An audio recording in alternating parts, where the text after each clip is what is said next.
everybody, McKenzie Haglund here. I'm a motivational speaker and life coach, and as always, today we're going to talk about my favorite subject, and that's you. You going after the life of your dreams. In this video, right now today, we're going to talk about your most valuable asset, and that's your time. Wouldn't it be great if you had more time to do the things you love? Chase your dreams, hug your kids, hang out with friends, vacation, play golf, go shopping, fishing, whatever it is you wanted to do. What could you get accomplished with just a few more free hours every week? When I'm coaching with individuals, one of the biggest excuses I hear is, I don't have enough time. No doubt we live in a busy world. Our lives are consumed with work and commitments and activities. Time is one of our most limited and most valuable resources. Once it's gone, it's gone. So if you think you don't have enough time in your life, then make the time to watch this video. You will rarely, if ever, hear a successful person say that they don't have enough time. Why is this, you wonder? Successful people utilize their time very differently than the rest of us do. Successful people are very intentional with their time, they're focused, and they're very effective when they commit to something. So in this video today, I'm going to share with you their secrets. The first thing that successful people do differently is that they're very intentional with their time. Do you know where it is that your time is going? How are you spending your time on a day-to-day basis? When I'm running my mastermind groups, one of the first things I do is a time tracking activity. And I ask people to track their time for an entire week in 15-minute increments, so we know what they're doing at all times. Now, before this activity, I get a lot of excuses about people not having enough time. And once they complete this activity, I rarely hear this excuse. The average American spends between 2 and 4 hours a day watching television and nearly another 2 hours on social media. Now, I'm not against any of these activities. What I want to happen is for you to become aware of where you're spending your time.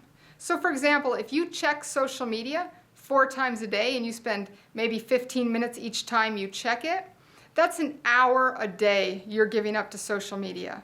I highly recommend that you spend a couple of days or even a full week tracking your time. It's so easy to fall into bad habits when it comes to the things that you're doing on a daily basis. Get intentional. Take back control of your most valuable asset. The second thing successful people do differently is they prioritize what's important to them. What activities are they currently partaking in? And what goals are they trying to achieve? Instead of whining about not having enough time, they ask themselves a very important question. How? How can I make the time in my life for the things that are important to me? What are your goals? What areas of your life right now deserve more time commitment from you? Maybe you want to lose weight. Instead of whining that you don't have enough time to eat healthy and work out, ask yourself the question, how? How can I make time for these valuable activities? Remember, you're in control, so take back control of your time. The third thing that successful people do differently is they are very effective with their time. I like to talk about a friend I have who runs a very dynamic business. He does not require his people to work specific office hours. Instead, he sets output goals. And as long as people are reaching those goals, he doesn't care when they work or where they're working from. So as long as they're getting their work done, they can work whatever amount of time is right for them. The funny thing is, most people still work a 40-hour work week. But his top performers are working closer to 30 hours a week, and some of them can work as little as 25. Wouldn't you enjoy that kind of freedom? I know for me personally, this used to be a huge issue for me. When I would first start work, I would often spend the first hour just checking emails or looking at social media, maybe stopping and talking to other people.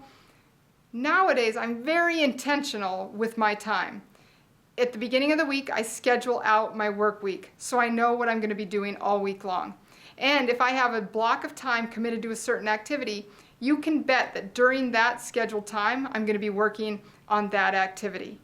Now, The interesting thing is if I block 2 hours for a specific activity, I usually get it done within an hour to an hour and a half because I'm so focused during that period of time. So for you, schedule your time, make a plan, and stay focused. I know personally I'd rather get out of work early and have more time to play and do the things I wanted to do in my life. The last thing that successful people do differently is they hire out the activities that can be done cheaper and more effectively than they can do them. I went to this big women's workshop one time for women business owners, and the speaker was talking about money and time. She had the entire audience stand up and she asked a series of questions. And if you could not meet the criteria for that question, you were required to sit down. The very last question she asked, which was most poignant to me, was, do you clean your own home? If you cleaned your own home, you had to sit down. Now, why is this important? If our time is worth $50 an hour and we can pay somebody $20 an hour to clean our homes, it's certainly valuable for us to do that. That can free up several hours a week for anybody who cleans their own home. Think about other areas where you can do this. I have a friend who has groceries delivered to her house to make her life a little bit easier, and another friend who has prepared meals delivered to her house. I say whatever works for you to free up some time, you should partake in. I'm asking you to no longer allow time to be an excuse for why you're not living the life of your dreams. Get intentional. Prioritize the things that are most important to you in your life. Be effective with the things you commit to. And of course, find other creative ways to free up time during your week. You deserve to have the time in your life to do the things you most want to do. I would love to hear more about how you're freeing up your time. Please feel free to leave me a comment. If this video has been valuable to you, please like it, or better yet, subscribe to my channel so you can get more useful videos like this one. Again, my name is McKenzie Haglund, and I'm a motivational speaker and life coach, and I'm focused on helping you change your world.